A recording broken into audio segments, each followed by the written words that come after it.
रविंद्रनाथ के जीवन की यह घटना बड़ी अद्भुत है। मरने के कुछ ही दिन पहले एक मित्र उनके पास आया। उसने पूछा, आपने इतने गीत क्यों लिखे, किससे आगे होना चाहते थे?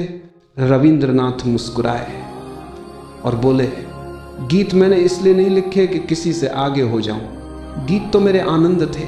मेरा हृदय जब भर जाता था तब वह गीत बन जाता था। मेरा गीत किसी प्रतिस्पर्धा का परिणाम नहीं था, वह तो मेरे परमानंद की अभिव्यक्ति था। फिर उन्होंने कहा, किसी से आगे या पीछे होने का प्रश्न ही कहाँ है। गीत गाना मेरे अस्तित्व का उत्सव था। जैसे वान गॉग, वह डच चित्रकार, किसी ने उससे पूछा, तुमने इतने चित्र क्यों बनाए, क्यों इतना श्रम किया, क्यों अपने जीवन को रंगों में बहा दिया? वान गॉग ने उत्तर दिया, और किसी कारण से नहीं। जब मैं चित्र बनाता था मेरा हृदय आनंद से भर जाता था। चित्र बनाना मेरा ध्यान था, मेरी प्रार्थना थी। महत्वाकांक्षा का अर्थ है किसी और से आगे निकलना, पर ध्यान का अर्थ है कल के अपने से भी आगे बढ़ जाना।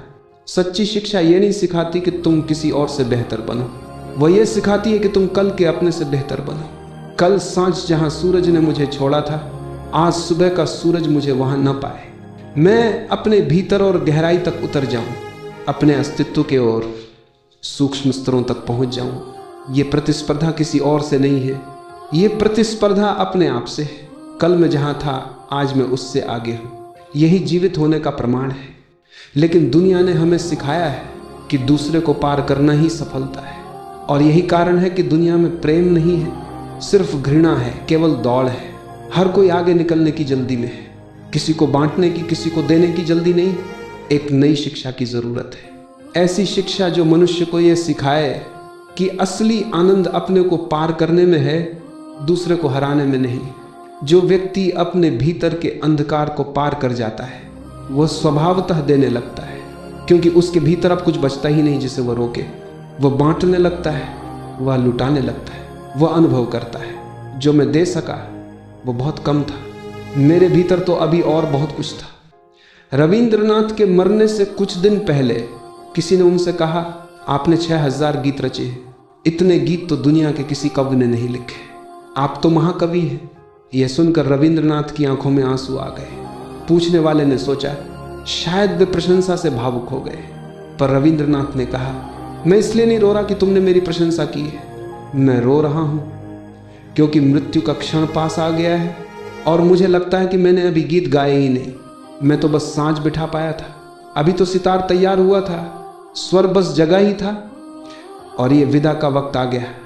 उन्होंने कहा, मेरा हृदय बादल की तरह था जिसमें जल भरा था और धरती प्यासी थी। अब ये बादल ऐसे ही चला जाएगा अपनी वर्षा किए बिना। मेरा जीवन एक कली की तरह था जिसमें सुगंध बंद थी और अब मैं चला जा रहा हूँ बिना उस सुगंध को बांटे। रविंद्रनाथ बोले, लोग कहते हैं मैंने गीत गाए, पर मैं कहता हूँ मैंने तो अभी तैयारी की थी। ये वही भावना है जो प्रेम के जीवन में जन्म लेती है। जो व्यक्ति अपने भीतर से देता है, जो बिना शर्त बांटता है, वही प्रेमी है, वही भक्त है। आत्मदान ही प्रेम है, पर दे कौन सकता है? वही जो छीनने को उत्सुक नहीं, वही जो दूसरों से आगे निकलने की चाह में नहीं, वही जो दूसरे को पीछे नहीं धकेलता। और यही हमारी सबसे बड़ी भूल रही है। हम सम्मान देते हैं उन्हें जो दूसरों को गिरा देते हैं। सच्चा सम्मान तो उनका होना चाहिए जो स्वयं गिरकर भी दूसरों को उठाते हैं, क्योंकि वही प्रेम के पात्र हैं, वही जीवन के सच्चे साधक हैं।